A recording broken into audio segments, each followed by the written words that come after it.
आज मैं आप लोगों के साथ मछली के सालन की रेसिपी शेयर कर रही हूँ और इस तरीके से जब आप बनाएंगे तो मछली के जो पीसेस है बिल्कुल भी टूटेंगे नहीं, बिखरेंगे नहीं और अंदर से बहुत ही ज़्यादा सॉफ्ट और बहुत ही जूसी बनकर तैयार होते हैं। इसकी जो ग्रेवी होती है बिल्कुल क्रीमी टेक्सचर वाली, जिसे आप रोटी हो या फिर चावल जिसके भी साथ खाएँ, बहुत मज़ेदार लगता है। तो इस मज़ेदार सी रेसिपी को तैयार करने के लिए मैंने यहाँ पर वज़न में करीब 1 kg है कतला फ़िश लिया था और इसे 10 मिनट मैंने नमक वाले पानी में डालकर छोड़ दी थी और उसके बाद 3-4 बार प्लेन वाटर से अच्छे से हमने वॉश कर लिया था।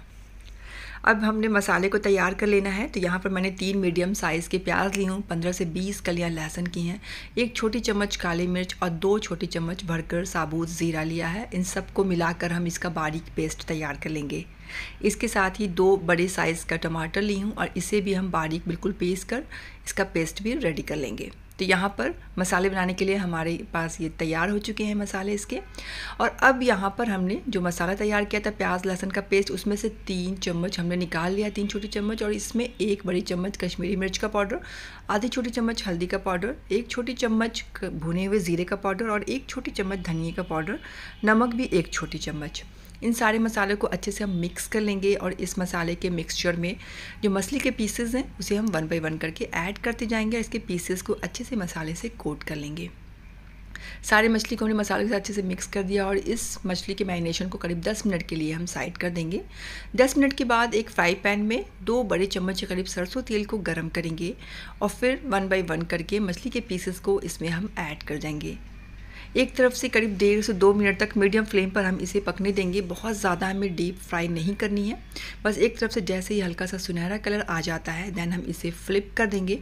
दूसरी तरफ से भी 1.5 से 2 मिनट के लिए बस इसे सेक करके हम बाहर इसे निकाल लेंगे। तो देख सकते हैं बहुत ज़्यादा हमने डीप फ्राई नहीं किया है, बस हल्का सा हमने इसे शैलो फ्राई कर लिया है।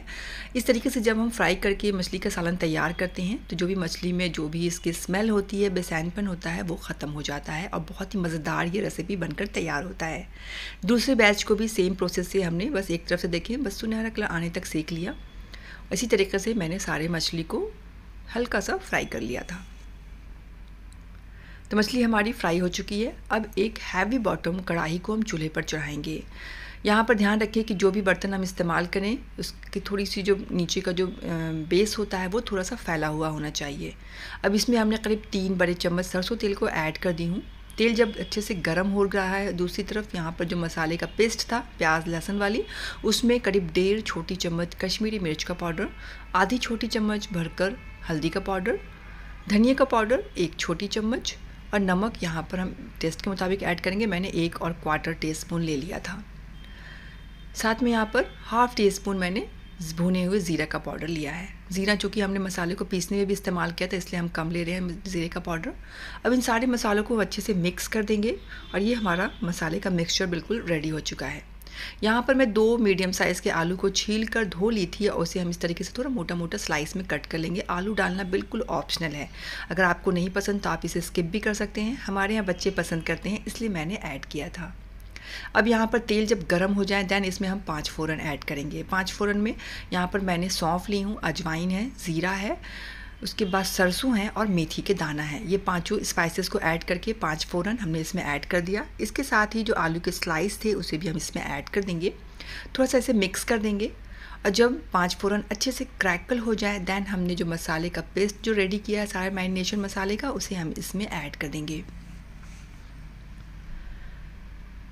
मसाले का मिक्सचर को इसमें ऐड करने के बाद इसे अच्छे से ऑयल में मिक्स करते हुए करीब 3 से 4 मिनट के लिए हमें इसे अच्छे से इसकी भुनाई कर लेनी है। जब इस तरीके से पहले से हम मसाले को थोड़े से भून लेते हैं तो मसाले में एक अच्छी सी सौंधेपन की खुशबू भी आ जाती है और टेस्ट भी बहुत अच्छा आ जाता है।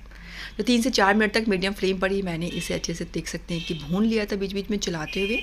और जब इसमें से थोड़ी सी ऑयल दिखने लग जाए, बस इतना ही हमें भूनना है। देन मैंने यहाँ पर इसमें करीब 3 ग्लास पानी को हम इसमें ऐड कर देंगे। पानी को ऐड करने के बाद जो टमाटर का पेस्ट हमने तैयार किया था उसे भी इसी वक्त हम ऐड करके अच्छे से मिक्स कर देंगे और फिर इसमें उबाल आने का इंतज़ार करेंगे। उबाल जल्दी आए इसके लिए मैंने इसे कवर कर दिया था और मीडियम टू हाई फ्लेम पर इसके उबाल आने का वेट कर ली थी। जब इसमें अच्छे से देख सकते हैं कि उबाल आ गया, अब इस पॉइंट पर जो मछली को हमने फ्राई करके रखा था हल्का, उसे हम इसमें ऐड कर देंगे। जब इस तरीके से फैले हुए बर्तन में हम बनाते हैं तो मछली के जो पीसेस हैं वो अच्छे से उनको स्पेस मिल जाता है और मछली के पीसेस टूटते भी नहीं हैं। मछली को फ्राई करने में जो भी इसमें ऑयल प्लेट में बची हुई थी उसे भी हमने अच्छे से इसमें डाल दिया। अब इसे फुल्ली कवर नहीं करेंगे, देख सकते हैं कि मैंने हाफ़ कवर किया और हाफ़ कवर करके इसे करीब मीडियम टू लो फ्लेम पर करीब 20 से 25 मिनट तक हमने इसे पकने के लिए छोड़ दिया था। बीच में कवर को हटाकर इस तरीके से थोड़ा सा हम हिला देंगे कढ़ाई को। चम्मच का इस्तेमाल बिल्कुल भी नहीं करेंगे, नहीं तो मछली के पीसेस टूटने का डर रहता है। तो यहाँ पर मैंने करीब 20 से 25 मिनट तक इसे पकाया था। इसका 50% पानी देख सकते हैं कि बिल्कुल रिड्यूस हो चुका है। अब इस पॉइंट पर 1 गिलास पानी और हम इसमें ऐड कर देंगे। फिर से हमने इसी तरीके से इसे हिला दिया और अब इसे फिर से इसे हाफ़ कवर करके अगेन करीब 10 से 12 मिनट तक हम इसे पकने देंगे। तो करीब इसे 40-45 मिनट का वक्त लग जाता है टोटल पकने में।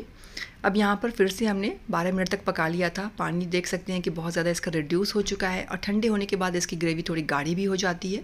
तो अब इस पॉइंट पर हमने बारीक कटा हुआ हरा धनिया इसमें ऐड कर दी हूँ और ये ऑलमोस्ट हमारी ये मछली पक चुकी है। ग्रेवी देख सकते हैं कि मछली के पीसेस बिल्कुल साबुत बने हुए हैं। इसे हमने कोई भी डीप फ्राई नहीं किया था, लेकिन उसके बावजूद ये बिल्कुल साबुत बने हुए हैं। ग्रेवी का थिकनेस भी बिल्कुल परफेक्ट है। अब बारीक कटा हरा धनिया ऐड करने के बाद इसे हम कवर कर देंगे ताकि हरे धनिया का जो टेस्ट और फ्लेवर अच्छे से मछली के सालन में उतर जाए। और जब इसको हमने कवर कर दिया, अब मीडियम टू लो फ्लेम पर बिल्कुल 1 से 1.5 मिनट तक हम पकने देंगे। फिर फ्लेम को ऑफ कर दी और उसके बाद इसे 5 से 7 मिनट तक रेस्ट के लिए छोड़ देंगे। और जब इस तरीके से हम 5 से 7 मिनट तक आखिर में छोड़ देते हैं तो देख सकते हैं कि इसकी रंगत कितनी मज़ेदार लग रही है। तो ये जब आखिर में इस तरीके से कवर करके जब ये पझाता है, रेस्ट के लिए रहता है, तो इसका टेस्ट और जो इसकी रंगत होती है बहुत ही ज़्यादा बदल जाती है।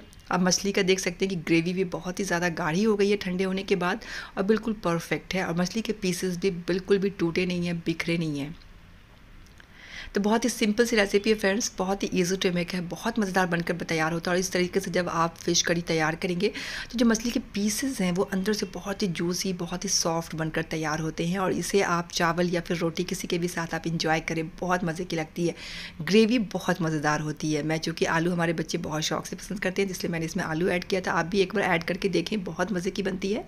तो उम्मीद करती हूँ कि ये आपको मछली का सालन पसंद आया होगा। इस रेसिपी को अगर पसंद आती है तो ज़रूर से ट्राई करें, फीडबैक अपना ज़रूर शेयर करें और बेल आइकन ज़रूर प्रेस कर दें ताकि मेरी कोई भी नेक्स्ट वीडियो का नोटिफिकेशन सबसे पहले आपके पास पहुँचे। तो मेरी इस वीडियो को एंड तक देखने के लिए बहुत बहुत थैंक्स।